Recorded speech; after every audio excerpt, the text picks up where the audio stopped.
Hello guys, good morning. आज आपकी 24 नवंबर है। डे आज आपका मंडे है, ठीक है। और पार्ट 5 हम करेंगे बैंकिंग क्रिटिकल रीजनिंग का, ठीक है ना स्टूडेंट्स। चलिए क्लास स्टार्ट करते हैं। ठीक है बच्चों, तो आज हमारा टॉपिक जो स्टार्ट होने वाला है उसका नाम है आर्ग्यूमेंट, ठीक है। आर्ग्यूमेंट जो मोस्टली गर्ल्स का फेवरेट टॉपिक है बॉयज़ का भी होता है, दोनों का ही होता है। तो आर्ग्यूमेंट मतलब क्या होता है? अगर मैं आपसे सिंपली पूछूं, आप आर्ग्यूमेंट से क्या समझते हैं? अगर आपने कहीं वर्ड सुना आर्ग्यूमेंट, आर्ग्यूमेंट मतलब आप कहोगे बहस।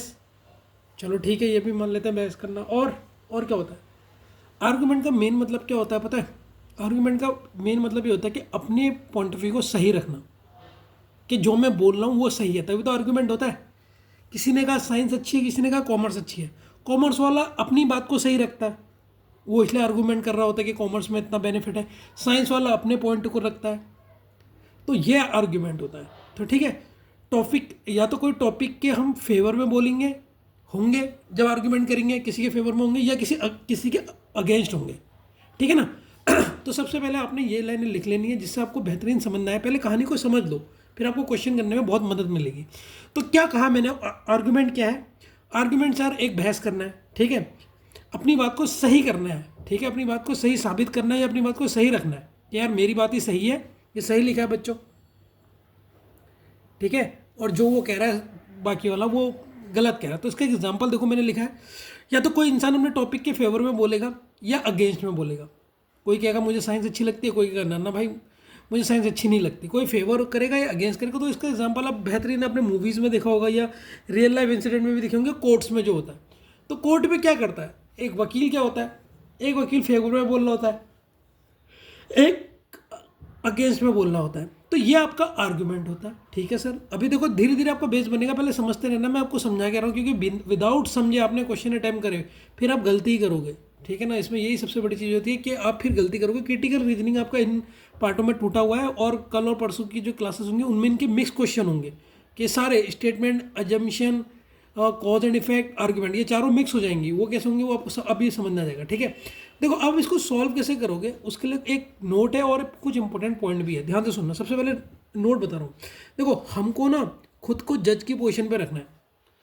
जब भी आप आर्ग्यूमेंट के क्वेश्चन सॉल्व करो तो आपने ना अपने आप को जज बनाना है, वकील नहीं बनना है, जज हो आप। और जज क्या होता है? हमेशा जज होता है न्यूट्रल। जज के लिए दोनों वकील सही होते हैं, गलत कोई नहीं होता, ठीक है। तो वो दोनों वकीलों की बात सुनता है, फिर डिसीजन लेता है। तो आपने भी यहाँ पर दोनों वकीलों की बातों को सुननी है और फिर डिसीजन लेना है। अब एक क्वेश्चन मार्क आएगा सर आपके दिमाग में, क्या आएगा बताओ? सर मेरे दिमाग में क्वेश्चन मार्क आएगा कि सर चलो आपने कहा हम अपने आप को जज की जगह पे रख देंगे, लेकिन सर हम जज तो रियल लाइफ में है नहीं, तो हम डिसीजन कैसे लेंगे? हम डिसीजन कैसे लेंगे उसकी भी मैंने आपको हेल्प करी। जब जब भी कोई आपके सामने अभी क्वेश्चन आएगा आप समझ जाओगे आप, और आपने जज बन के सोचना है, और जज बन के डिसीजन कैसे लोगे उसकी मैं आपको हेल्प करवा दे रहा हूँ, ठीक है।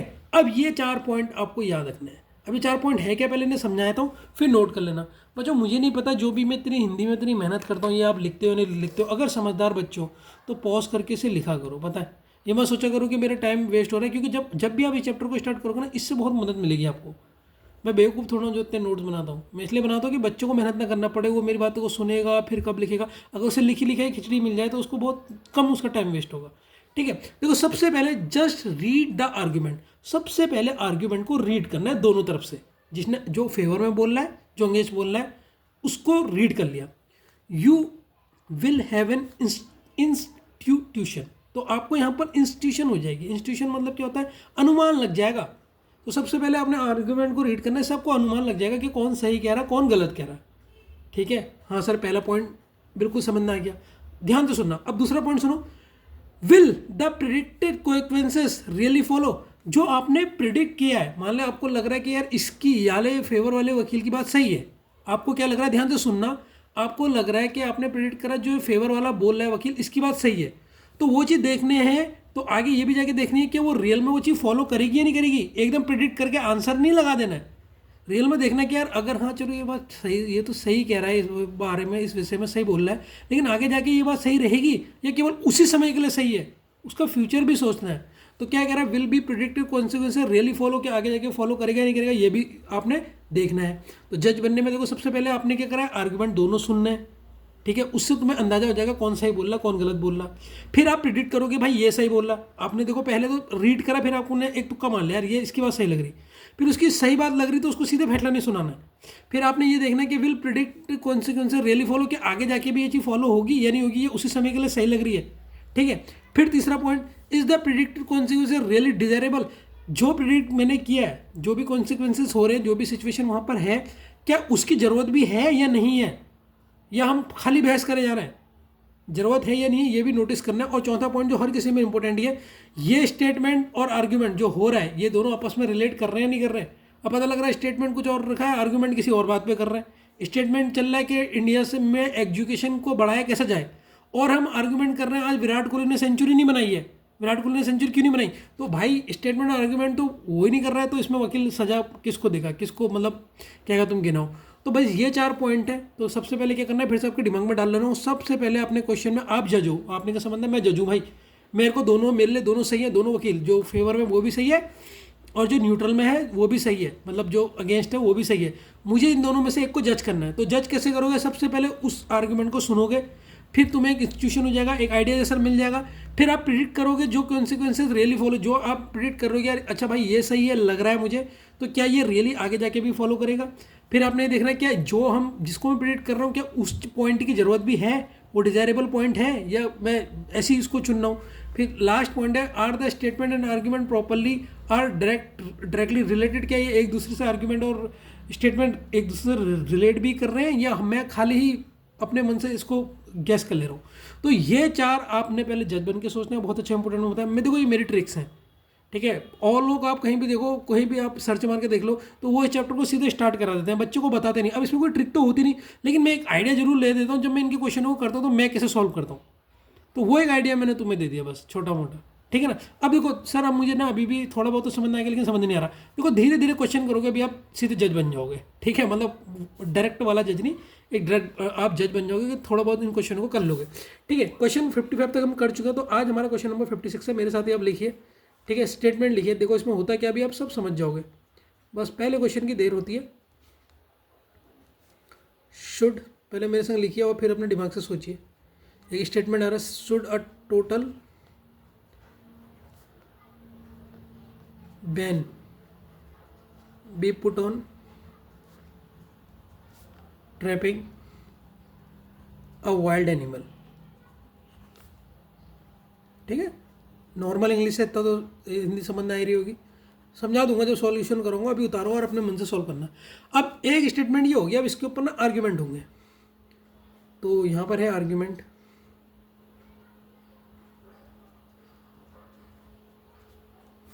यहाँ पर इसके आर्ग्यूमेंट्स होंगे बच्चों, यहाँ पर देखो मैं लिख रहा हूँ है आर्ग्यूमेंट्स। तो देखो पहला आर्ग्यूमेंट है, एक मिनट तो पूरा ब्लैक से ही करता हूँ ना, ये प्लस है। पहला आर्ग्यूमेंट है, यस ट्रैपर्स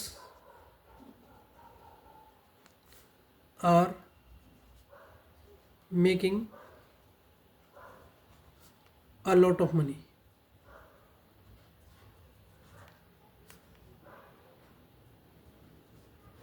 ठीक है। और दूसरा आर्ग्यूमेंट है, ये दूसरा आर्ग्यूमेंट है, एक ने बोला हाँ ट्रैपिंग को बंद कर लो क्योंकि वो बहुत ज़्यादा पैसा कमाते हैं, दूसरे ने बोला नो, मना कर दिया कि बैन मत करो, बैन्स ऑन हंटिंग, अगर आप हंटिंग में बैन करोगे एंड ट्रैपिंग, पकड़ने में, ट्रैप करना तो आपको पता होगा ना, जाल में फंसाना, आर नॉट इफेक्टिव, ये इफेक्टिव नहीं रहेगा। आप देखो, आप जज हो, आपके सामने एक केस आया, क्या हमें जंगली जानवरों को बैन कर देना चाहिए, उनको ट्रैप में करना या उनकी हंटिंग। तो एक वकील ने कहा हाँ उसको बंद कर दो, ठीक है, उसको बंद कर दो, क्योंकि जो ये ट्रैपर्स होते हैं जो पकड़ते हैं जानवरों को, जो इनका वो करते हैं, ये बहुत ज़्यादा पैसा कमा रहे हैं इस बात से। और एक ने कहा नहीं इसे बंद मत करो क्योंकि हंटिंग और ट्रैपिंग आर नॉट इफेक्टिव, ठीक है, हंटिंग और ट्रैपिंग आर नॉट इफेक्टिव, ये उतना ज़्यादा इफेक्ट भी नहीं कर रहे। अब आप जजो, अब भाई आप फैसला लो, ठीक है, 5 मिनट का टाइम दे रहा हूँ, सोच के बताओ। देखो आपको मज़ा आएगा, आज आपको जज बना दिया मैंने, टॉपिक को इंटरेस्ट से पढ़ना है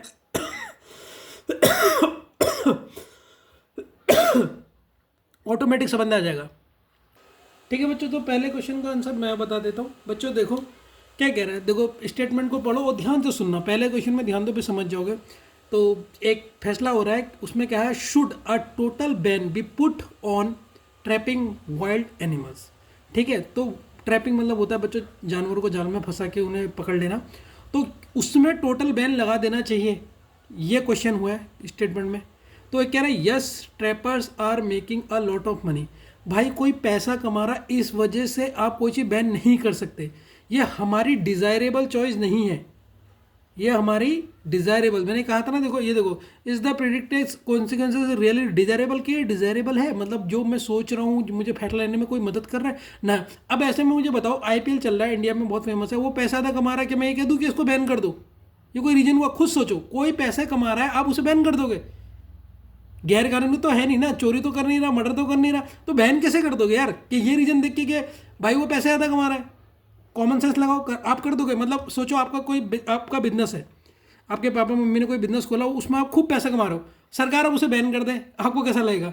आपको कहे सरकार क्यों बैन कर रही है, हम तो मेहनत से पैसे कमा रहे हैं, बिजनेस है हमारा, दिन रात हम मेहनत कर रहे हैं। जो भी आप साड़ी, मान लो साड़ी का ही बिजनेस कर रहे हो, तो आप साड़ी बेच रहे हो तो आपको इतने पैसा मिल रहा है, तो बैन कैसे हो जाएगा भाई? तो डिजायरेबल कॉन्सिक्वेंसेज नहीं है इसके, इसलिए ये कैंसिल हो गया। समझ में आ गई बात? No bans on hunting and trapping are not effective. देखो कितनी लेस इफेक्टिव कहता तो बात मान लेते, कह रहा अगर कोई भी आप बैन लगाते हो, चाहे हंटिंग में लगाओ ट्रैपिंग में, उसको कोई असर ही नहीं है। अरे असर तो होता ही है ना बैन लगाने का, कुछ तो होगा ना, तो लेस इफेक्टिव कहता तो भी हम मान लेते, नो इफेक्टिव कह रहा है तो वो कैसे मान लेंगे? तो इसका आंसर क्या होगा बच्चों? नाइदर। तो आप इसमें एक और वकील हो, उसमें तो दोनों में से एक वकील को चुनना पड़ता है, इसमें आपको ये चुन सकते हो, neither first nor second follow. ठीक है, थोड़ा बहुत समझ में आया नहीं आया? देखो धीरे धीरे आ जाएगा, धीरे धीरे, एकदम कोई चीज़ परफेक्ट नहीं होती, धीरे धीरे ही होती है, तो धीरे धीरे आ जाएगा। ठीक है, move to the next question बच्चों। अब मैं नेक्स्ट क्वेश्चन की तरफ जाऊंगा। अब वाला स्टेटमेंट देखो, 57 क्वेश्चन है हमारा, ये स्टेटमेंट है। स्टेटमेंट क्या, ध्यान से देखो, should military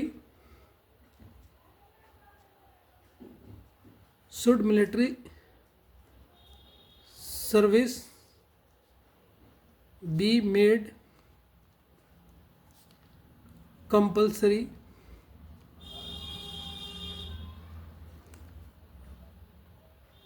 in our country. ठीक है, ये स्टेटमेंट है। अब बच्चों इसमें आर्ग्यूमेंट है, आर्ग्यूमेंट पहला आर्ग्यूमेंट पहला, नो इट इज अगेंस्ट, या आप बता दोगे, against the policy of non violence. ठीक है, तो पहला आर्ग्यूमेंट में तो ये बोल दिया कि आप इसे लिख लो, फिर आपको लास्ट में समझाऊंगा, अभी आप पहले इसे देख लो। ठीक है, इतनी तो आपको इंग्लिश आती होगी, खुद समझ के तो सॉल्व करो। यस, अगला आर्ग्यूमेंट कह रहा है yes every citizen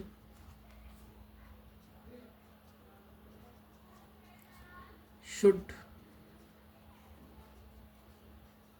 protect his country. ठीक है, तो ये आपके क्या हो गए, स्टेटमेंट हो गए। ठीक है ना, अब आपके पास टाइम है। ठीक है, अब ये 14 में गई है, 15 में मैं बता दूंगा इसका आंसर, आप मुझे इसका आंसर बताओ तब तक। ठीक है ना बच्चों, फटाफट बताओ। ठीक है बच्चों, अब इसका आंसर बताइए आप मुझे 57 का, जल्दी बताना। 15 में मैं बता दूंगा, आपका भी 14 में गई है, 1 मिनट का टाइम है बस। रफ कॉपी लेके बैठना प्लीज़, खुद भी क्वेश्चन सॉल्व करना please. Her bar her lecture में यही कहता हूँ, क्योंकि जब तक आप अपना माइंड नहीं लगाओगे ना, तब तक मज़ा नहीं आएगा, क्योंकि वहाँ जो मैं क्वेश्चन करा रहा हूँ सेम टू सेम वो तो आएगा नहीं। तो आपको पहले से हैबिट डलना चाहिए आपके माइंड में। जब आप रीजनिंग करने के लिए बैठ रहे हो ना, अपने माइंड को बहुत शांत करके बैठो, मुँह हाथ धो के बैठो, शांत करके बैठो, सोचो मेरा माइंड चलना चाहिए। ठीक है ना, तो जब भी पढ़ो वो आपकी मर्जी है, लेकिन जब भी पढ़ो तो बिल्कुल साफ सुथरा करके पहले पढ़ो। ठीक है, चलो इस क्वेश्चन का आंसर बताते हैं। देखो स्टेटमेंट क्या बोल रहा है, स्टेटमेंट बोल रहा है should military services be made compulsory in our country. ठीक है, तो क्वेश्चन कह रहा है क्या शुड मतलब ज़्यादा जरूरी है, मिलिट्री सर्विस जो हमें हमारे लिए है वो हमने अपने देश में कंपलसरी कर देनी चाहिए कि सब लोग मिलिट्री की जो सर्विसेज है वो ज्वाइन करें। मिलिट्री सर्विस आप समझते हो। अच्छा बच्चों, मिलिट्री में होता क्या है, अगर मैं कॉमन सेंस की बात पूछूं आपसे, मिलिट्री में क्या होता है, अगर एक कॉमन सेंस की बात पूछूं, मिलिट्री वाले कब लड़ाई करते हैं, एक कॉमन सेंस का क्वेश्चन, तो आप कहोगे सर लड़ाई तब करते हैं जब हम पे कोई हमला कर रहा हो, अपने देश की सुरक्षा के लिए, डिफेंस के लिए करते हैं ना, डिफेंस। तभी मिलिट्री हमारे लिए कि हमारे देश में कोई हमारे देश में ना घुस के हमें मार सके, इसीलिए हमने मिलिट्री बनाई है, सुरक्षा के लिए, डिफेंस के लिए। अब वायलेंस मतलब क्या होता है बच्चों, वायलेंस मतलब होता है जब किसी अनजान को आप बिना किसी उसका कोई मतलब कोई दोष भी नहीं, आप उसे मार रहे हो, बेमतलब में लड़ाई कर रहे हो, झगड़ा कर रहे हो, हल्ला गुल्ला कर रहे हो, ये वायलेंस होता है। तो क्या मिलिट्री में वायलेंस होता है? नहीं सर, मिलिट्री में तो डिफेंस होता है, हम अपने आपको बचना सीखते हैं, अपने देश को बचाना सीखते हैं, वायलेंस की तो बात ही नहीं हुई ना। तो लिखा है no it is against the policy of non violence. देखो वायलेंस और नॉन वायलेंस की तो बात ही नहीं हुई, हिंसा और अहिंसा की तो बात ही नहीं हो रही है, यहाँ तो अपनी कंट्री को डिफेंस करने की बात हो रही है। तो ये तो देखो, ये जो आर्ग्यूमेंट है ये तो इस स्टेटमेंट से ही मैच नहीं कर रहा, समझ गए ना। मैंने कहा था कि स्टेटमेंट से रिलेटेड होना चाहिए आर्ग्यूमेंट। बात चल रही है डिफेंस की, यहाँ वो कह रहा है कि वायलेंस नॉन वायलेंस की बात कर रहा है, तो बिल्कुल गलत हो गया। यस एवरी सिटीजन शुड, देखो एवरी कह रहा है सारे citizen should protect his country. देखो अपने तरीके से मत सोचना, जज बन के सोचना है। क्या अगर सारे देश के नागरिक अपनी कंट्री की सुरक्षा में लग जाएंगे तो मुझे बताओ बिजनेस कौन करेगा, तो मुझे बताओ स्कूल कौन जाएगा, बाकी और कौन काम कौन करेगा। सारे सिटीजन नहीं लिखना चाहिए था, सम सिटीजन्स लिख देता तो भी लाइन ठीक हो जाती, सारे सिटीजन लिख दिए तो इसलिए क्या हो गई, गलत हो गई। समझ में आया या नहीं आया? बिल्कुल नहीं आ रहा है, धीरे धीरे जाएगा, जज इतनी आसानी से कोई नहीं बनता। तो आंसर होगा इसका नाइदर। इसमें भी ऐसे 4 ऑप्शन थे, मैं पूरे लिख दूंगा, neither first nor second follows. ठीक है, धीरे धीरे देखो माइंड शार्प हो जाएगा। ठीक है ना। अब हम करेंगे क्वेश्चन नंबर 58। ठीक है बच्चों, 58 क्वेश्चन में आप आ जाओ। ठीक है,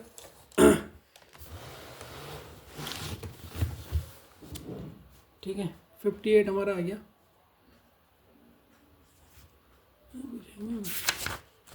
चलो बच्चों 58 क्वेश्चन को मेरे साथ लिखो आप। स्टेटमेंट है शुड all the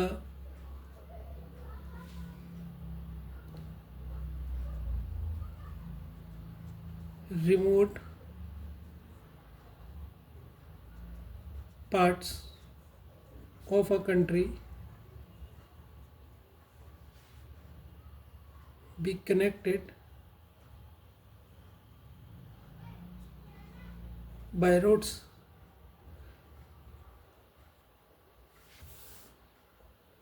ठीक है ना। आर्ग्यूमेंट देखो बच्चों,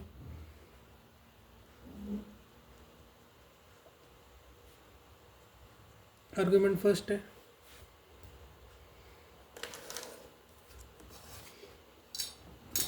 argument first, no it will disturb peaceful simple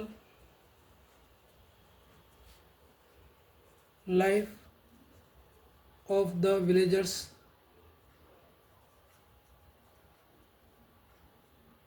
ठीक है। दूसरा आर्गुमेंट कह रहा है yes it must be done immediately.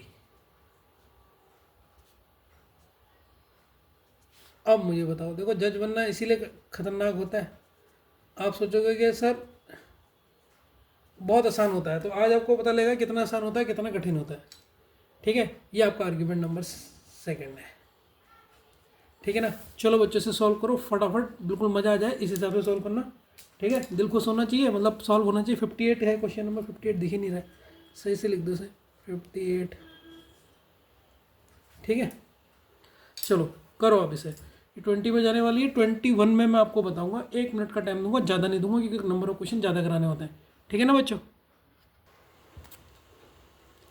चलिए बच्चों 21 तक मैं इसका बता दूंगा, आपने फटाफट करना है, देर नहीं करनी है।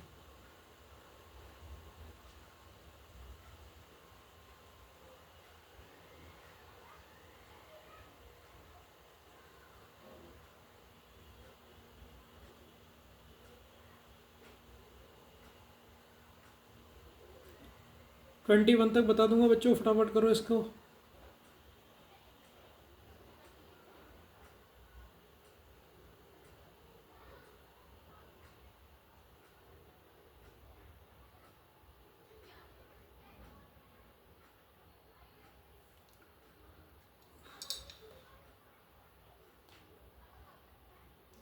कर लिया आपने इसका आंसर? कौन सा आपको सही लग रहा है, कौन सा गलत लग रहा है?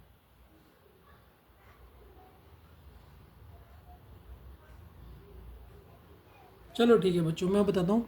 देखो स्टेटमेंट कह रहा है should all the remote parts of a country. बच्चों रिमोट पार्ट क्या होते हैं? जो बहुत दूर होते हैं, जो शहरों से बहुत ज़्यादा दूर होते हैं, और कुछ गांव के इलाके भी आते हैं, गाँव से भी जो दूर हो जाएं, जिनका कोई कनेक्शन ही ना हो किसी दुनिया से, मतलब कि शहरों से कनेक्शन बहुत दूर हो जाता है जिनका।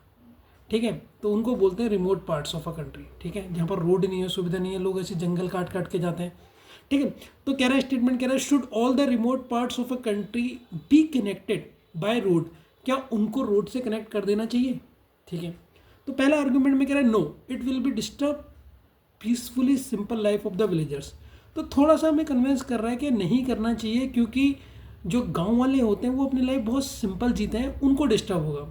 ठीक है, तो गांव वालों के हित में थोड़ा सोच रहा है, थोड़ा बहुत कन्विंस कर रहा है। लेकिन अभी हम सोच सकते हैं हाँ यार थोड़ा सा कन्विंस कर रहा है, ये प्रिडिक्ट कर सकते हैं, लेकिन आगे जाके दूसरे वाले का भी सुनते हैं, क्या पता दूसरा वाला सही कह रहा हूँ। ये कह रहा है yes it must be done immediately. जल्दी करना है इसलिए यस कर दो, ना ना भाई ये कोई रीजन नहीं हुआ कि कोई काम जल्दी करना है इसलिए आप उसको हाँ बोल दो। या जल्दी का काम तो शैतान का होता है। ठीक है, तो ये तो बिल्कुल ही गलत हो गया। अगर ये भी कोई थोड़ा सा सही रीजन देता, थोड़ा सा कन्विंस करता, तो हम बहुत फर्स्ट एंड सेकंड फॉलो कर सकते थे। लेकिन यहाँ पर इसने सही रीजन नहीं दिया, तो इसकी बात थोड़ी कन्विंस वाली लग रही है कि यार भाई अभी भी ना रोड से कनेक्ट मत करो। क्योंकि आपने देखा होगा कई लोग शांति चाहते हैं, आप गाँव में जाओ वो लोग कहते हैं यार हमारा तो बहुत शांति, हमें शहर में अच्छा नहीं लगता, वो खुद भी नहीं चाहते। तो उनके पॉइंट ऑफ व्यू से देखा जाए तो यहाँ पर हमें थोड़ा सा कन्विंस कर रहा है वकील कि no it will be disturb peacefully simple life of the villagers. तो इसको हम तब भी सही कंसिडर कर सकते हैं। ठीक है, तो ओनली फर्स्ट फॉलोज। ठीक है ना बच्चों, थोड़ी बहुत बात समझ में आ रही है? सर बिल्कुल नहीं आ रही है, थोड़ा बहुत तो समझ में आ गया। देखो मैं एक चीज़ आपको बता रहा हूँ, आप ना जो भी आपके अगर रिश्तेदार लोग होंगे जो पहाड़ों में रहते होंगे, उनसे पूछना कि आपको कहाँ की लाइफ अच्छी लगती है।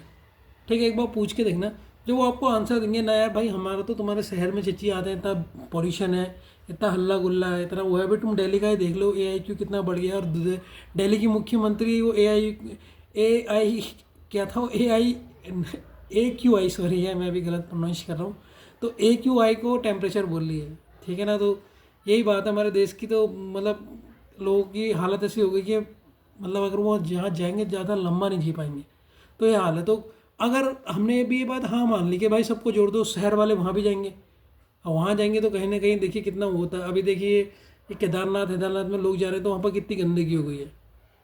ठीक है, तो इसीलिए ये पॉइंट ऑफ व्यू तब भी थोड़ा सा जज को कन्विंस कर लेगा, no it will be disturb peacefully life of a villagers. ठीक है ना, move to the next question बच्चों। थोड़ा सा टॉपिक ऐसा है कि मानता हूँ थोड़ा सा लगेगा, लेकिन जितनी आप प्रैक्टिस करोगे ना, बुक के क्वेश्चन ये बना लो तो आपके दिमाग में आ जाएगा, आपको वहाँ पर क्या टिक करना है। प्रैक्टिस ही है इस चैप्टर का मतलब मेन, तभी तो मेंस में आता है। 59 क्वेश्चन स्टेटमेंट है शुड गवर्नमेंट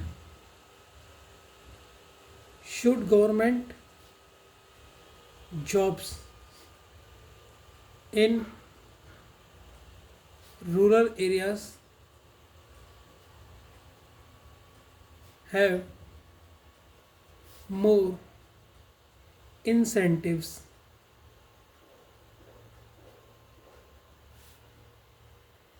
ठीक है, ये आपका क्या है, आपका स्टेटमेंट है। अब इसके दो आर्ग्यूमेंट भी होंगे। आर्ग्यूमेंट फर्स्ट, आर्ग्यूमेंट फर्स्ट क्या बोल रहा है बच्चों, देखो, यस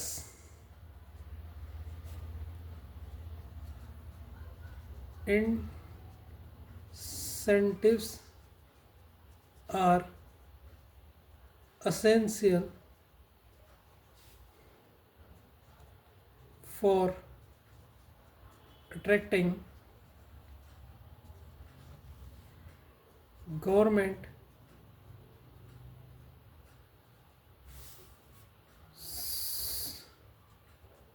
servants there। ठीक है, पहला ये बोल रहा है, दूसरा क्या बोल रहा है उसको भी लिख लो बच्चों मेरे साथ ही। दूसरा बोल रहा है no full stop rural areas are already cheaper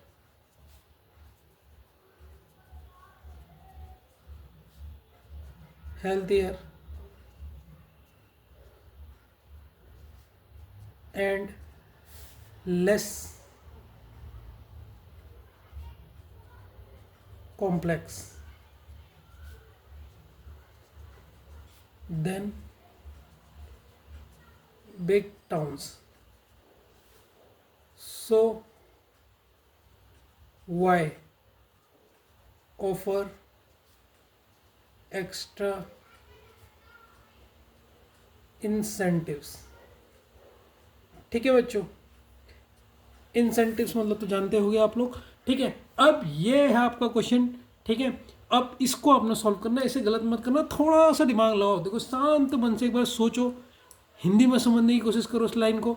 आप पेपर में ना, अगर आपको इंग्लिश समझ नहीं आए ना, आप एक ऑप्शन में टिक करोगे ना, उसमें यहाँ पर लिखा आता है, यहाँ पर की में यहाँ पर लिखा होगा हिंदी इंग्लिश। जैसे ही यहाँ पर माउस को ले जाकर हिंदी में करोगे तो ये हिंदी में ये क्वेश्चन ट्रांसलेट हो जाएगा। ठीक है ना, तो ऐसा भी ऑप्शन आता है, तो इसमें भी आपकी मदद हो सकती है। लेकिन हिंदी भी इतनी टफ आती है। अब आपको ये पेपर में हिंदी इंटेंसिव की क्या देगा पता है क्या देगा? इसकी इंटेंसिव, इसका मतलब देगा प्रोत्साहन,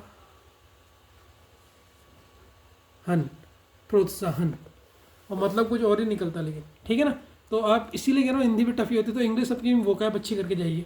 ठीक है ना, चलो इस क्वेश्चन को सॉल्व करो, 28 में मैं बताऊँगा। तो बच्चों कर लिया वाला क्वेश्चन 28 में मैं बताऊँगा, फटाफट करो इसे।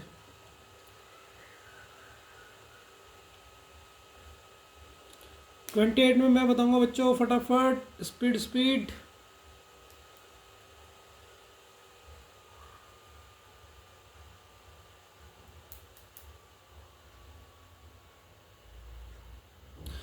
चलो बच्चों मैं बताऊंगा। अब देखो कह रहा है, should government jobs in rural areas have more intensive. जो गवर्नमेंट जॉब है गांवी क्षेत्र में, ठीक है, कौन से क्षेत्र में? गांवी क्षेत्र में, रूरल एरियाज में, उनकी तनख्वाह ज़्यादा होनी चाहिए। मतलब जो उनकी सैलरी है उससे उन्हें कुछ और एक्स्ट्रा पैसे भी मिलने चाहिए। इंटेंसिव मतलब वो होता है, अब देखो हिंदी में इसका मतलब प्रोत्साहन लिख रहेगा तो कितना टफ होता है। तभी मैं कह रहा हूँ हिंदी भी आपको वहाँ पर समझ नहीं आएगी। ठीक है, तो should government job in rural areas है मोर इंटेंसिव। ठीक है, तो ये इसने एक बात कह दी है। अब इसका जो आप आंसर दोगे वो कैसे दे सकते हो? ठीक है ना, इसका आप आंसर कैसे दोगे? पहले आर्ग्यूमेंट को पढ़ लो। यस, वो कह रहा है जरूर देने चाहिए। इंटेंसिव और essential for attracting government servants there. देखो कई लोग क्या करते हैं, आपने नोटिस करा होगा कि कई लोगों की ना गाँव में पोस्टिंग होती है, तो वो चाहते नहीं मेरी वहाँ पोस्टिंग हो। उनको कहेंगे यार अच्छी गाँव की लाइफ, ना नेट होता है ना लाइट होती है, मैं वहाँ क्यों जाऊँ। लेकिन अगर सरकार उनको पैसों का लालच देगी कि यार पैसों का लालच दे दो, तो क्या पता हमारे सरकारी आदमी वहाँ पर रहें, तो वहाँ भेज सकती है। तो ठीक है, तो गवर्नमेंट इसलिए भेजना चाह रही है, पैसे इसलिए देने जा रही है, इंटेंशन ज़्यादा देने चाहती है ताकि लोग वहाँ हमारे काम करने के लिए जाए और गांव भी डेवलप हो जाए। तो एक पॉजिटिव सोच है, क्योंकि अगर लोग वहाँ जाएंगे, ज़्यादा सरकारी वाले जाएंगे, वहाँ काम ज़्यादा होगा, काम होगा तो गाँव डेवलप्ड होगा। ठीक है, तो पॉजिटिव सोच है, तो इसको हम एग्री कर सकते हैं। ठीक है, अगला क्वेश्चन देखो, मतलब अगला स्टेटमेंट देखो, argument sorry. No rural areas are already, कह रहा है नो नहीं देना चाहिए इंटेंसिव ज़्यादा, क्योंकि rural areas are already cheaper, बहुत सस्ते होते हैं, हेल्थियर होते हैं, स्वस्थ रहते हैं, and less complex than big towns. और बिग टाउन्स में बहुत ज़्यादा बिल्डिंग्स होती हैं, रोडें बहुत होती है, तो वहाँ इतना ज़्यादा कॉम्प्लेक्स नहीं होता। सो वाई ऑफर एक्स्ट्रा इंटेंसिव्स। देखो बच्चों इंसेंटिव्स, उसकी बात भी सही लग रही है सेकंड वाले की, लेकिन इसकी बात गलत क्यों हो गई? देखो हमने पहले क्या रखा कि जो भी हमारा आर्ग्यूमेंट होना चाहिए वो डिज़ायरेबल होना चाहिए। डिज़ायरेबल मतलब देखो पहले वाले में क्या डिज़ायर थी, क्या चाहत थी कि वहाँ आदमी को भले ही थोड़ा पैसे ज़्यादा देना पड़ जाए, लेकिन वहाँ पर गांव का डेवलप्ड हो जाएगा। तो हमारी डिजायरेबल ख्वाहिश थी कि लोगों का डेवलप्ड हो, लेकिन यहाँ पर जेलसी फील हो रही है। वो कह रहे ज़्यादा पैसे क्यों देना हो रहा है, वहाँ तो गांव की लोगों की मतलब वहाँ सब सस्ते में मिलता है, हेल्थ भी सही रहती है। अरे कद्दू सस्ते में मिलता है, पहली बात तो गलत है। आप कभी किसी पहाड़ में जाओ, आपको यहाँ मैगी 10 की मिल रही, वो 15 की देते हैं। वो कहते हैं हमें यहाँ लाने में प्रॉब्लम हो रही है। तो कोई लाइफ सस्ती नहीं होती वहाँ भी, खाली कहने की बात है। तो no rural areas are already cheaper कह रहा है और हेल्थियर। बीमारी तो आजकल हर जगह लग रही है, चाहे कोरोना में आप देखोगे पहाड़ों में भी कोरोना चले गया था। And less complex than big towns. तो यहाँ पर जेलसी का भाव आ रहा है। जो ये आर्गूमेंट कर रहा है सेकंड वाला, वो जेलस है कि भाई ना ना मत दो पैसे यार, वहाँ पर जाने के ज़्यादा पैसे क्यों देने की ज़रूरत हो रही है, वहाँ तो वैसे सब कुछ सस्ता होता है, बीमार भी नहीं पड़ते लोग, ये है वो है। लेकिन वहाँ बोरिंग लाइफ भी तो होती है ना। देखो शहर में इंसान का टाइम कट जाता है, वहाँ नहीं कटता। तो किस लिए जहाँ पर लोग जाएंगे, वहाँ पर तो कोई भला नहीं होगा। तो इसलिए थोड़ा सा जेलस वाली भावनाओं को दिखाता है, इसलिए इसको हम गलत कर देंगे बच्चों। तो ओनली फर्स्ट फॉलोज, ये चैप्टर इसीलिए बेस्ट है कि इसमें आप रट नहीं सकते, इसमें आप समझ सकते हैं। हाँ प्रैक्टिस करोगे तो देखना कितने क्वेश्चन तो पेपर में बैंक में हो जाते हैं। तो यहाँ पर बात होती है प्रैक्टिस की सबसे ज़्यादा, ठीक है ना। Move to the next question बच्चों, अगले क्वेश्चन को की तरफ बढ़ो। अगला क्वेश्चन पढ़ लिखो आप, 60 question. Statement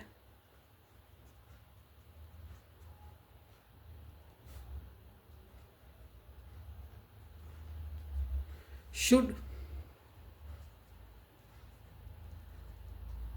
religion be taught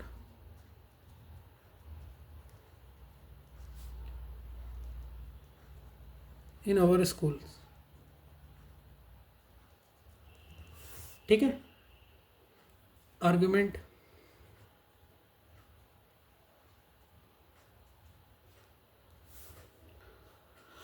argument लिखिए बच्चों मेरे साथ। नो,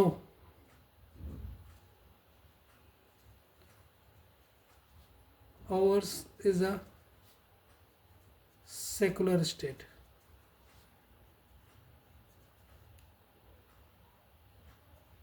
सेकुलर समझते हो ना बच्चों, पॉलिटिक्स के स्टूडेंट हो, जहाँ पर बच्चों कोई मतलब एक धर्म को प्रियोरिटी नहीं दी जाती, सारे धर्मों को प्रियोरिटी दी जाती है। तो धर्म निरपक्ष भी बोल सकते हैं, मतलब ऐसा आप समझ सकते हो, ठीक है ना। तो एक ने तो आर्गुमेंट में पहले ने मना कर दिया, पहले आर्गुमेंट में। दूसरा आर्गुमेंट है ये, इसको भी नोट कर लो और फिर इसका आंसर बताओगे आप। यस, टीचिंग रिलीजन helps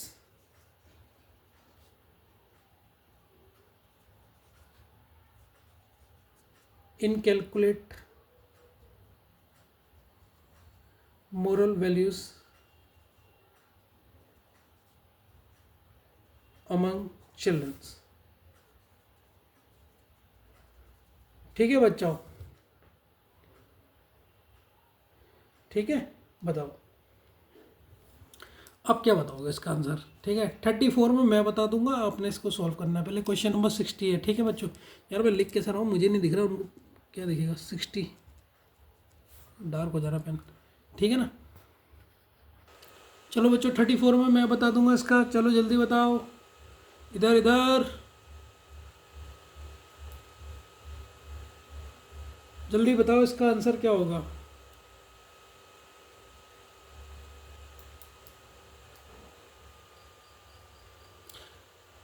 चलो ठीक है बच्चों, मैं बता रहा हूँ। देखो कह रहा है शुड रिलीजन भी टॉट इन अवर स्कूल, क्या रिलीजन के बारे में हमारे स्कूल में बताना चाहिए। देखो बच्चों यहाँ पर इसने एक टर्म यूज किया है रिलीजन, ये नहीं कहा हिंदुज़्म, ये नहीं कहा मुस्लिम, ये नहीं कहा क्रिश्चियन, पर्टिकुलर नहीं बोला। अगर पर्टिकुलरली बोलता कि यार हिंदुज़्म केवल हमारे स्कूल में होनी चाहिए या क्रिश्चियनिज्म हमारे स्कूल में होना चाहिए, तो बात गलत हो जाती। तो no ours is a secular state, secular state की बात तब आती जब वो किसी पर्टिकुलर एक रिलीजन के ऊपर बात कर रहा होता। वो तो एक कह रहा है रिलीजन के बारे में बताओ। रिलीजन में मतलब सभी आते हैं, आप सभी के बारे में थोड़ा थोड़ा बता सकते हो, सिखों के बारे में भी, मोमडन्स के बारे में भी, हिंदुओं के बारे में, सबके बारे में बता सकते हो, ठीक है। तो पर्टिकुलरली एक रिलीजन की बात तो नहीं कर रहा है, जहाँ पर इसका ये स्टेटमेंट क्या हो गया, गलत हो गया। कि सेकुलर स्टेट वो तब यूज करेगा कि और इज अ सेकुलर स्टेट तब यूज करता जब वहाँ पर केवल एक रिलीजन की बात की होती, ठीक है। अगला देखो, yes, teaching religion help inculcate moral values, विकसित करना होता है इसका मतलब, religion helps inculcate moral values among childrens. तो रिलीजन के बारे में अगर हम जाएंगे तो हमें मॉरल्स वैल्यू मिलेंगी। वो राम भगवान के बारे में सुने, ठीक है, क्रिश्चियनों के जो गॉड है उनके बारे में सुने, ठीक है, जिनके भी गॉड के बारे में सुनेंगे, थोड़ा सा धर्मों के बारे में जानेंगे, तो उनसे उनकी मॉरलिटी बहुत अच्छी हो जाएगी, हो जाएगी नहीं हो जाएगी। तो ये तब भी मुझे कन्विंस कर रही है, ठीक है। तो ओनली सेकंड फॉलोस, ठीक है ना बच्चों। पहली वाली किस लिए गलत होगी, उसने कहा ये हमारा सेकुलर स्टेट है। भाई सेकुलर स्टेट में आप रिलीजन के बारे में तो बात कर ही सकते हो ना, पर्टिकुलरली एक रिलीजन के ऊपर बात करना, उस पर फोकस करना वो गलत है। सभी रिलीजन को इक्वलिटी देनी चाहिए, ठीक है ना। क्वेश्चन नंबर बच्चों 61 में आ जाओ आप, ठीक है, टाइम नहीं है इसलिए थोड़ा सा भागना पड़ता है मुझे। स्टेटमेंट, चलो बच्चों बढ़िया सा स्टेटमेंट लिखो आप। क्या है स्टेटमेंट, जल्दी बताओ। स्टेटमेंट है सर शुड, लो अब हमारी फेवरेट चीज़ आ गई, non vegetarian, non vegetarian food भी टोटली बैंड। ऐसा हो ही नहीं सकता, टोटली बैंड। आपको लगता है ऐसा हो सकता है इन आवर कंट्री?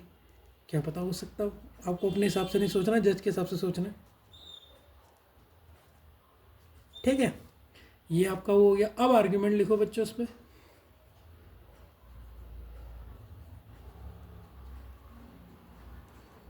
यहाँ पे आर्ग्यूमेंट होगा,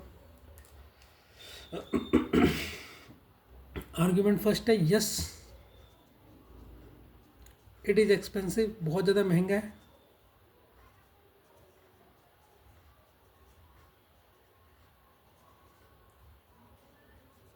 and therefore sorry, beyond the means of most people in our country।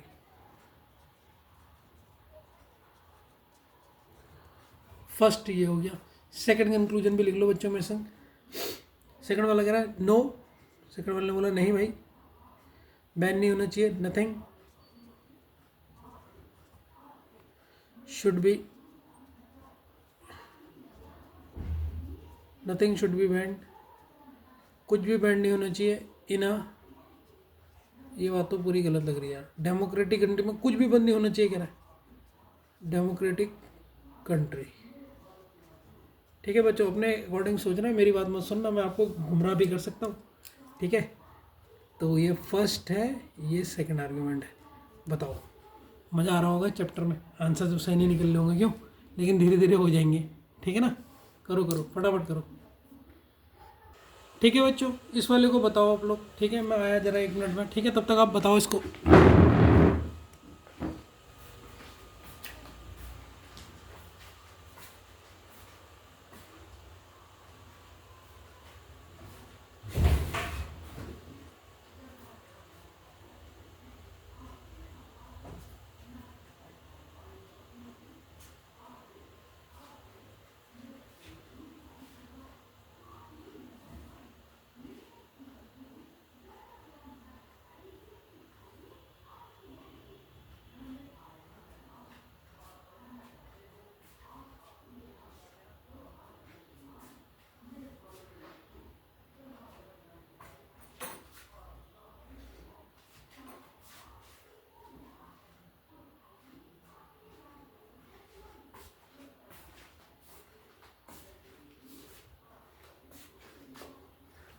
हाँ बच्चों कर लिया आपने?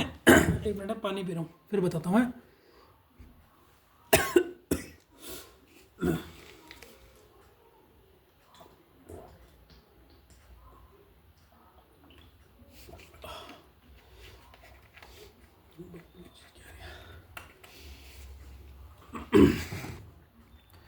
देखो कह रहा है, ध्यान से देखना, कह रहा है शुड नॉन वेजिटेरियन फूड, ठीक है, should non vegetarian food be totally band in our country. जो नॉन वेजिटेरियन फूड है चिकन इकन जो भी होता है नॉन वेजिटेरियन, ये पूरा टोटली बैन कर दो हमारी कंट्री में, कैसा करना चाहिए, क्वेश्चन पूछा है। तो ये कह रहे हैं yes it is expensive and therefore beyond the means of lost most people in our country. यार एक बार मुझे बताओ, एक्सपेंसिव सिर्फ नॉन वेजिटेरियन फूड है, बाकी चीज़ नहीं है? मुझे एक बार बताओ, एप्पल के फ़ोन आ रहे हैं, उसको बैन क्यों नहीं कर रहे हो? चिकन तो तब भी कुछ मीडियम लोग भी खरीद सकते हैं, 100 रुपये का भी ले लेते हैं या 50 रुपये का भी ले लेते हैं, लेकिन मुझे बताओ ऐसे तो कोई चीज़ एक्सपेंसिव हो जाए उसे टोटली बैन कर देना, ये बात तो गलत है ना। तो एप्पल के फ़ोन तो लोग खरीद रहे हैं, जबकि उनको तो कोई भी बेचारा गरीब नहीं खरीद सकता, 1 लाख रुपए का तो फ़ोन आता है। तो वो बैन नहीं है तो चिकन क्यों बैन है? तो ये बात तो पूरी गलत हो गई। जितने कहा कोई चीज़ एक्सपेंसिव है इसलिए बैन कर दो, ये चीज़ गलत है, ठीक है। तो ये इसलिए ये स्टेटमेंट रॉन्ग हो गया। दूसरे में आओ, no nothing should be banned in a democratic country. ये बात तो बिल्कुल ही गलत है, तो मैंने पहले ही बता दी थी कि देखो कुछ भी आप डेमोक्रेटिक में बंद नहीं, बैंड नहीं होना चाहिए। यार क्यों नहीं होना चाहिए? कोई चीज़ गलत भी तो होती है, कुछ बैन होना चाहिए, कुछ नहीं होना चाहिए, ठीक है ना। तो ये बात भी पूरी ही गलत बोल दी है, बिल्कुल भी सही नहीं है दोनों स्टेटमेंट। तो इसका आंसर आपको पता लग गया होगा, आपको किस में टिक करना है, neither first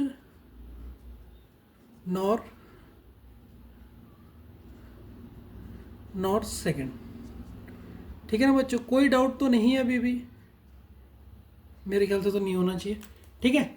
move to the next question बच्चों।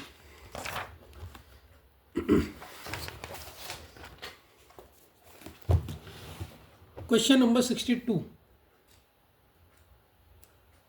क्वेश्चन नंबर है 62। स्टेटमेंट क्या है? स्टेटमेंट सेकंड 62 क्वेश्चन की, should films be included in the concurrent list, ठीक है। बहुत बढ़िया क्वेश्चन है, कॉन्करेंट लिस्ट में आनी चाहिए नहीं आनी चाहिए। अब कई बच्चों को कॉन्करेंट नहीं पता होगा, सोचो सोचो तब तक, तभी कहते हैं भाई न्यूज़पेपर पढ़ा करो, आपको कोई कितनी नॉलेज वर्ड्स की वहीं से ही मिल जाएगी। Yes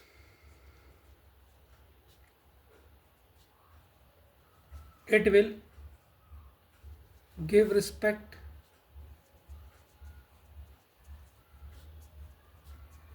to the views of the states,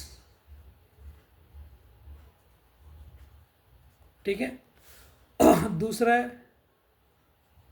no it will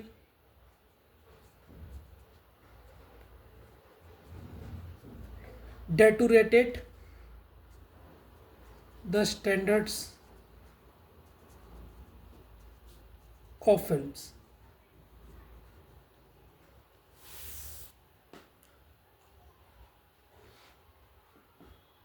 ठीक है। डेटोरेट मतलब बच्चों वही होता है कि दिखाने का ढंग, किस तरीके से उसका स्टैंडर्ड ज़्यादा, पिक्चरों का ज़्यादा बड़ा दिखाया जाएगा, ठीक है, ठीक है ना। चलो इस क्वेश्चन को सॉल्व करो, 44 में मैं बता दूंगा आपको, ठीक है बच्चों। कर लिया आपने? तो यहाँ से मैं आपकी ना करंट अफेयर भी ठीक करवा दूंगा। तो देखो कॉन्करेंट लिस्ट क्या होती है, पहले आप कर लो, 44 तक आपको मौका दे रहा हूँ, बस फिर मैं बताऊँगा।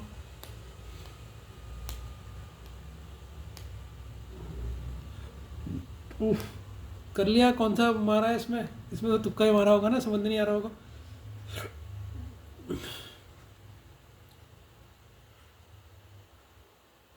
चलो ठीक है। सबसे पहले बच्चों इस लाइन का मतलब समझ लो। देखो कॉन्करेंट लिस्ट में क्या होता है, ध्यान से देखो, यहाँ पर मैं शॉर्ट शॉर्ट बताता हूँ। वैसे तो आपने, अगर आपकी बीए है होगी तो आपने सुनी होगी ये लाइन, ठीक है, पॉलिटिक्स पढ़ते होगे तो आपने सुनी होगी। देखो जिसमें आपकी ना सेंट्रल गवर्नमेंट और स्टेट गवर्नमेंट ये दोनों मिल जाती है और दोनों डिसीजन लेती है, डिसीजन भी दोनों मिलकर लेते हैं, उन चीज़ों को डाला जाता है किसमें, कॉन्करेंट लिस्ट में। अब समझ गए कॉन्करेंट लिस्ट का मतलब, जिसमें आपकी जो सेंट्रल की गवर्नमेंट है जो भी चल रही है, जैसे बीजेपी चल रही है इंडिया में, ठीक है, और स्टेट की गवर्नमेंट है जो आपके उत्तराखंड में चल रही है मान लो, तो ये दोनों क्या लेंगे, डिसीजन लेंगे उसमें। तो कह रहा है स्टेटमेंट है should film be included in the concurrent list, क्या इनको कॉन्करेंट पिक्चरों को कॉन्करेंट लिस्ट में ऐड कर देना चाहिए।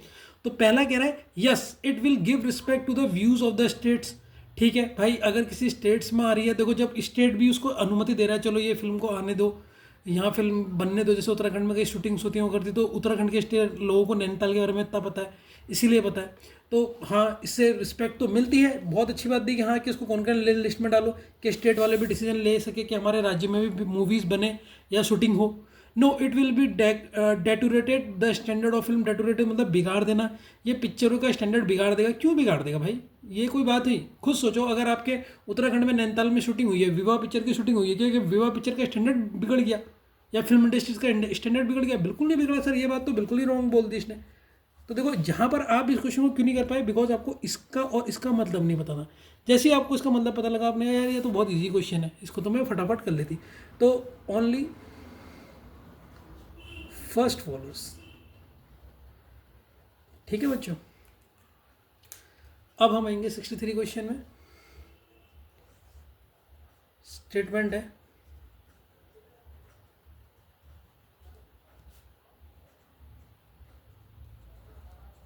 should there be only one university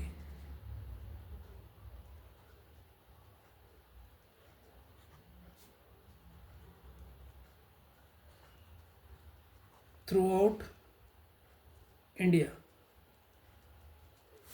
ठीक है, आर्गुमेंट है,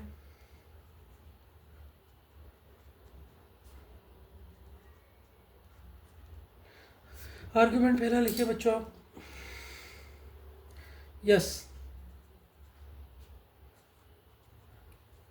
this is the only way to bring about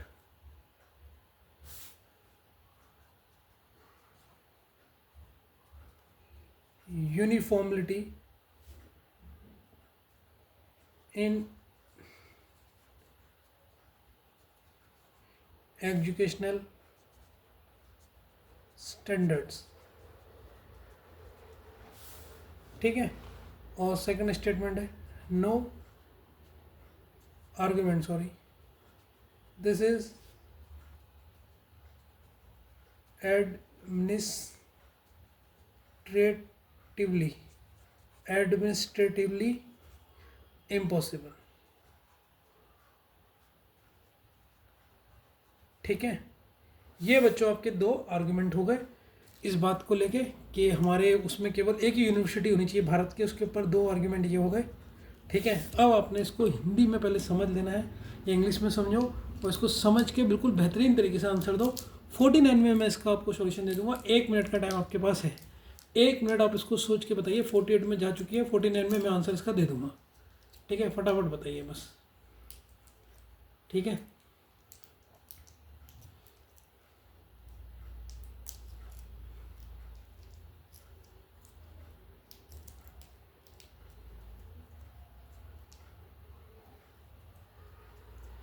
एक मिनट का टाइम है, बस बताइए आप।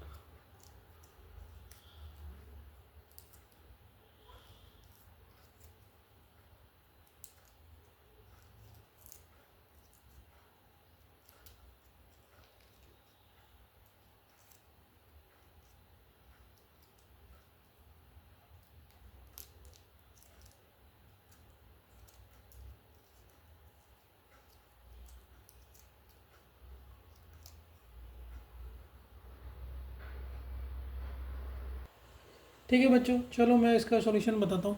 देखो बच्चों, क्या हमारे पूरे भारत में एक ही यूनिवर्सिटी होनी चाहिए, ये स्टेटमेंट है। आर्ग्यूमेंट ने बोला yes, this is the only way to bring about uniformility in educational standards. देखो, दिस इज़ द ओनली, क्या एक ही तरीका होता है क्या यार? ऐसा हो सकता है? सोचो, ओनली से तो इस पूरे सेंटेंस का मतलब ही नेगेटिव निकल गया कि एक ही तरीका तो नहीं हो सकता ना कि भारत में एजुकेशन का स्टैंडर्ड एक जैसा हो, यूनिवर्सिटी मतलब यूनिफॉर्मलिटी हो, मतलब एक जैसा हो। कई चीज़ें हो, कई तरीके हो सकते हैं, तो इसलिए ये तो होगा नहीं बच्चों। ठीक है, no, this is administratively impossible. Impossible फिर एक नेगेटिव टर्म आ गया। ठीक है, इम्पॉसिबल की जगह तब भी क्या लिख देता, डिफ़िकल्ट लिख देता। इम्पॉसिबल लिख दिया, इसीलिए ये क्या हो जाएगा, गलत हो जाएगा। तो इसका आंसर क्या होगा, नाइदर फर्स्ट नॉर सेकेंड। बच्चों जहाँ पर आपको मिले ना, देखो ओनली मिले, इसे लिख लो, इम्पॉसिबल मिले, ठीक है। और एक और था, एक कौन सा था मुझे याद ही नहीं आ रहा अभी यार, एक और था लेकिन एक क्या था मुझे याद ही नहीं आएगा अभी। कैन नेवर मिले, कैन नेवर मिले, ये तीन आपको कहीं मिलते हैं ना, तो वो आप समझ जाओ ये किसको दर्शा रहे हैं, ये नेगेटिव बात को दर्शा रहे हैं, नेगेटिविटी शो करता है, ठीक है ना। तो इसमें ये तीनों में तो आपने एग्री नहीं करना है। जब आपको ये 3 पॉइंट किसी स्टेटमेंट में मिल जाते हैं, तो ये आर्ग्यूमेंट में मिले या किसी में भी मिले। समझ में आई बच्चों बात या नहीं आई, ये सब नहीं आई, आ गई ना, समझ गया नहीं समझ गए। चलो बच्चों अगला क्वेश्चन की तरफ मूव करते हैं। Question number 64, statement should mercy death be legalized?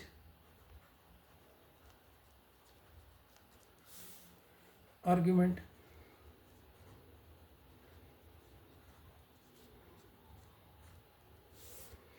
Argument है yes,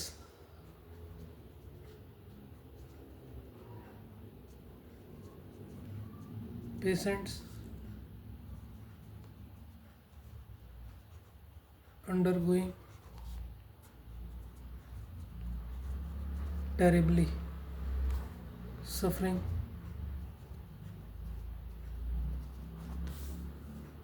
and having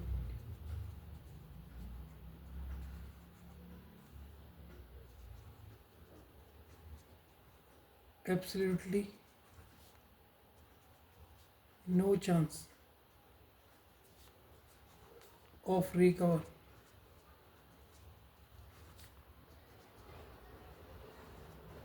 should be liberated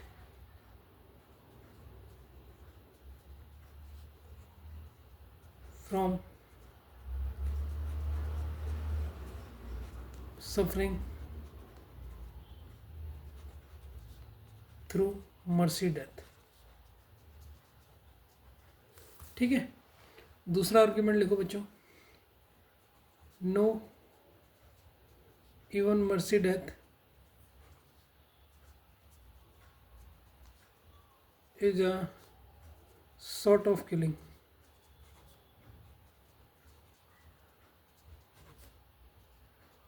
and killing can never be, देखो दिख गया कैन नेवर भी, मैंने कहा था नेगेटिव तम दिख जाए बस, कैन नेवर भी लीगलाइज्ड, ठीक है। तो ये आपके दो आर्ग्यूमेंट हो गए हैं, ठीक है। अब आप इनको देखो फाइंड करो। 54 में मैं आपको आंसर बता दूंगा, 53 में गई है, ठीक है ना, 54 में आंसर बता दूंगा, ठीक है बच्चों। तो इसका आंसर होगा बच्चों, देखो कह रहा है मर्सी डेथ क्या होती है बच्चों, जैसे कभी किसी की ना बहुत गंदी कंडीशन हो जाए, ठीक है ना, तो उसको दया खा के उसको मतलब उसको छोड़ देते हैं कि यार इसको चलो फांसी की सज़ा नहीं देते हैं, इस पर रहम कर देते हैं। तो शुड मर्सी डेथ भी लीगलाइज, कैसे लीगलाइज कर देना चाहिए, ऐसा कानून होना चाहिए कि जिनकी हालत इतनी गंभीर हो उनको फांसी नहीं दी जाए या नहीं देनी जाए। तो एक ने कहा यस देने, ऐसा होना चाहिए, इसको लीगलाइज कर दो। क्यों? क्योंकि जो पेशेंट्स होते हैं, कुछ जो गुनहगार होते हैं वो पेशेंट्स भी होते हैं, अंडरगोइंग टेरिफिक सफरिंग, बहुत ज़्यादा प्रॉब्लम में जी रहे होते हैं, and having absolutely no chance of recovery. क्या अब उनको पता है भाई ये तो वेंटिलेटर में पहुंच गए, वेंटिलेटर समझते हो ना बच्चों, जिसमें ऑक्सीजन चढ़ी होती है उसमें पहुंच चुके हैं, अब ये जिंदा बचेंगे ही नहीं। तो ऐसी केस में should be liberate from suffering through mercy death, तो इनको एक मर्सी डेथ दे देनी चाहिए, ठीक है ना, कि इनके पे दया खाओ और इनको दया करके इनको डेथ दे दो, यार ये तो बेचारे वैसे भी मरने वाले हैं और ये रिकवर होंगे भी नहीं, तो इनको एक मर्सी डेथ दे देनी चाहिए। तो इसकी बात थोड़ी सी बिल्कुल सही है, ठीक है। अब अगले स्टेटमेंट में आ जाओ। केवल आपने कैन नेवर ही नहीं देखना, यहाँ पर बच्चों ने गलती कर दी कि जब मैंने कैन नेवर देख दूंगा, उसका मतलब भी देखो ना कि स्टेटमेंट के सबसे सही है कि नहीं है, ये भी चेक कर लेना है। No even mercy death is a short of killing, तो वो कह रहा है नहीं लीगलाइज मत करो, क्योंकि मर्सी डेथ भी तो किलिंग ही होती है। अगर आप किसी पे दया खा रहे हो, उनने कहा यार कोई मान लो कोई कोमा में चले गया, अब 10 साल से बिस्तर में कोमा पकड़ा है, रिकवरी नहीं हो रहा है, तो कह रहे हैं यार उसको मर्सी डेथ दे दो, दया कर लो, उसको मृत्यु दे दो, बेचारा खाली वो रिकवर तो होगा नहीं, हो ऐसी तरह तरह के मर रहा है वैसे मार दो। तो लेकिन इस वकील ने कहा नहीं उसे मर्सी डेथ मत दो, क्योंकि वो भी तो एक शॉर्ट ऑफ किलिंग होती है, और किलिंग हमारे यहाँ कभी भी लीगलाइज नहीं है। तो देखो किलिंग हमारे यहाँ कभी भी इसने कहा किलिंग कभी भी हमारा लीगलाइज नहीं है, ये पॉइंट तो सही बोला ना। तो केवल कैन नेवर देख के टिक मत मार देना, ये ट्रिक नहीं चलेगी यहाँ पर, याद रखना। उसका भाव भी देखो कि भाव क्या बोल रहा है, भाव उसका पॉजिटिव है कि किलिंग हमारे यहाँ, किलिंग नेगेटिव शब्द है, वो कह रहा है किलिंग नहीं होनी चाहिए, तो नेगेटिव शब्द नहीं होना चाहिए, इसका मतलब बात पॉजिटिव कह रहा है, killing can never be legalise. तो ये पॉइंट भी बिल्कुल सही है, दोनों ही पॉइंट सही है, दोनों वकीलों की दोनों आर्गूमेंट सही है। तो इसमें आंसर क्या होगा, both first and second follows. ठीक है ना। Move to the next question बच्चों, अच्छा क्वेश्चन था, 65 में आ जाओ।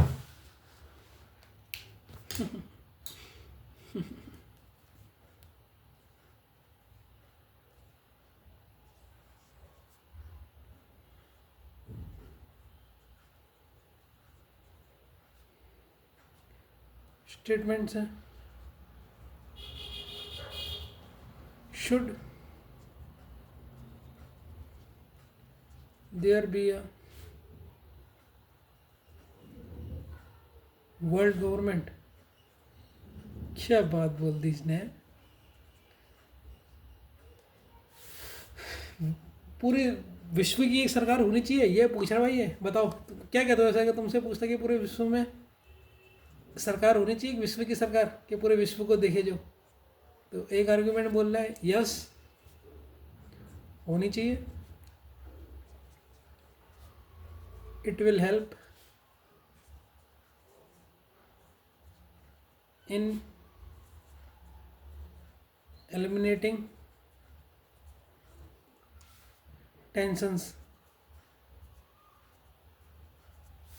among the nation,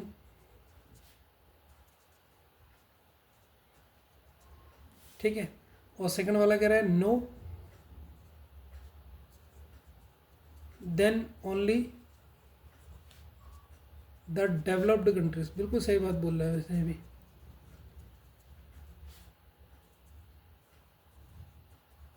developed countries will dominate in the government. सही बात है भाई, जो डेवलप्ड है केवल उन्हीं की चलेगी, फिर मतलब यूएसए की चलेगी, जैसे उन्हें नाटो बना दिया अपना। ठीक है ना। तो देखो अब इन दोनों में से किसे टिक करते हो, ठीक है। सोच समझ के आंसर देना, ऐसा नहीं कि जल्दबाजी में इसको गलत कर दो, सोच समझ के बिल्कुल सही पॉइंट ऑफ व्यू में चुनना, ठीक है। और इसमें एक और चीज़ भी ध्यान देना, ठीक है, कि अब यहाँ पर एलिमिनेटिंग हम सोच रहे किसी को हटाना तो नेगेटिव टर्म है, लेकिन उस वर्ड का मतलब भी पूरा सेंटेंस के हिसाब से देख लेना। जैसे उसमें था killing can never B legalised, तो वो वर्ड तो पॉजिटिव ही था ना, कि किसी को मारना आप कानूनी मत बनाओ, पूरा सेंटेंस तो आपका पॉजिटिव ही था। तो वैसे इसमें भी देख लेना, एलिमिनेटिंग मतलब यार हटा देना होता है, तो हटाना तो नेगेटिव वर्ड है, तो मैं उसमें तो इसमें शॉर्टकट ट्रिक में जाना भी मत भाई। मैं इसीलिए इसकी कोई ट्रिक कहता ही नहीं बच्चों से, मैं कहता हूँ भाई सेंटेंस पढ़ो, इंग्लिश अच्छी होनी चाहिए आपकी, ग्रामेटिकल आप उस पॉइंट ऑफ व्यू को समझो, आप कर लोगे, ठीक है ना। तो उसको अच्छी तरीके से समझ के करना बच्चों, ठीक है ना, मतलब फटाफट में गलत मत कर देना। तो उसको बिल्कुल ध्यान से पढ़ के करना है, फटाफट नहीं करना है, एकदम जल्दबाजी में इसका आंसर गलत नहीं देना है, ठीक है ना। सोच समझ के आंसर देना, दे दोगे आप, ठीक है। कुछ मिनट का टाइम दे रहा हूँ आपको मैं, ठीक है। कुछ मिनट तो मैंने आपको समझा दिया कि इसमें किस हिसाब से करोगे, कुछ मिनट का टाइम दे रहा हूँ, करो। चलो बच्चों, अब मैं इसका सॉल्यूशन बताता हूँ, ध्यान से देखना।